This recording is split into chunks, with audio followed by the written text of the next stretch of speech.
Welcome to the newest Korra vlog. This is probably going to be a really short one because not a whole ton happened in this one. Not that it was bad. Stuff happened, it's just very quick to explain. Yeah, pretty much the Mako's prince, emperor, whatever, he got kidnapped. Korra can now see through vines. That's pretty cool. Just the ground. That's pretty neat. And they're pretty much going to chop down the... Learned it from Toph. When did you meet Toph? Oh yeah, I forgot to mention that. He's reunited with everybody, you know, the family and everybody. And yeah, it looks like they're going to chop down the... for lack of a better term, the Avatar Tree of Life from... it's gotten very literally Avatar. Yeah, now I'm just like, damn it, I don't want to reference that movie, but yeah, pretty much they're going to chop that down, and I just want to see a battle between Toph and, like, the soldier, her just be like, yeah, whatever, and just, like, puts up a big wall and, like, destroys him or something. It's my motherfucking spirit tree. So that's... kind of the gist of it. I mean, I'm trying to think if I left anything else out. No, I mean, it's a good episode. It's just... it's kind of the breather episode. The plot, when the plot is this densely packed, any episode that's not really just plot, is going to always seem lesser just by comparison. Mm-hmm. So it's not a bad episode. It's just, this is very much about getting characters from point A to point B, or just taking a breath. So there's just not a ton to talk about. It's just moving a couple of chess pieces into place. It's like, okay, well, you needed the prince to get abducted, so they'll go chase after him. And then Bolin and Varric meet up with some refugees and help them out. And yeah, that's pretty much it.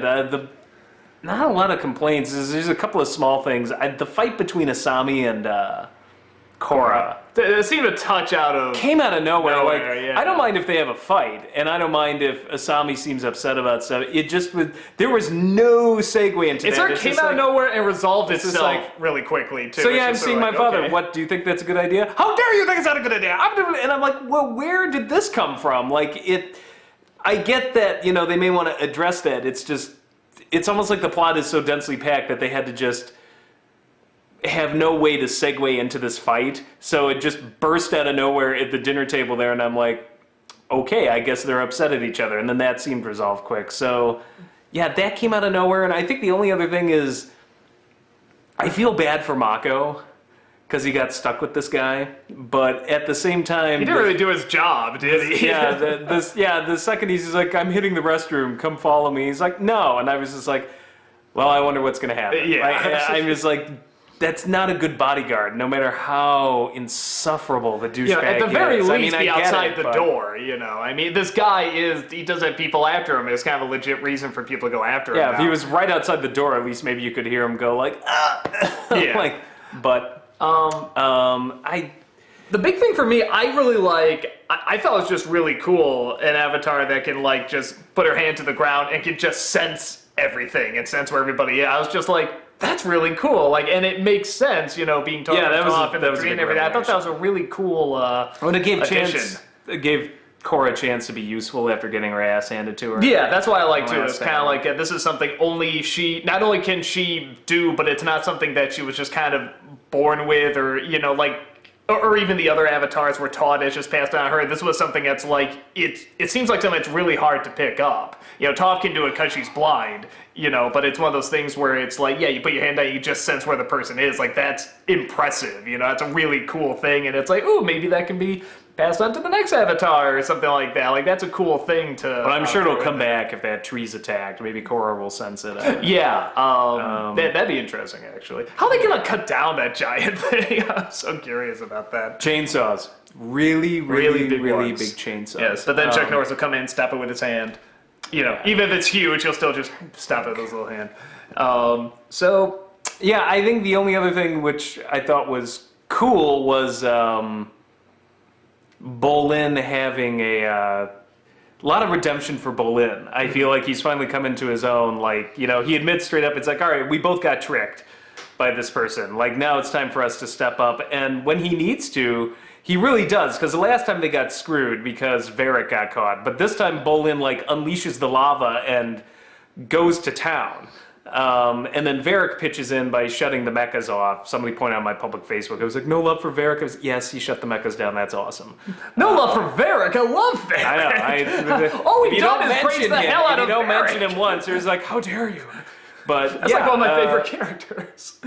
So yeah, that was really cool. And apart from that, not much else to talk about. It's just like, this is just sort of like a transition episode to get a couple of other plot points rolling. So, which is fine. I'm not complaining about that. It's just, as I said, when the plot's this densely packed, I don't know what else. When you get an episode like this, it's very little to talk about. So I'll say the only other thing I was thinking of actually coming over when I was trying to, because we both saw this, I think, a day or two ago, and I was driving over, I was thinking in my head, like, wait, did that happen in this season, or was that the last season? And I think it's been a really long time since I remember an Avatar show where I was saying, was that this season or last season? Because they actually did seem to flow together pretty well, and they seem very much in the same universe where, like I say, season 1 was sort of its own thing, season 2 was sort of its own thing.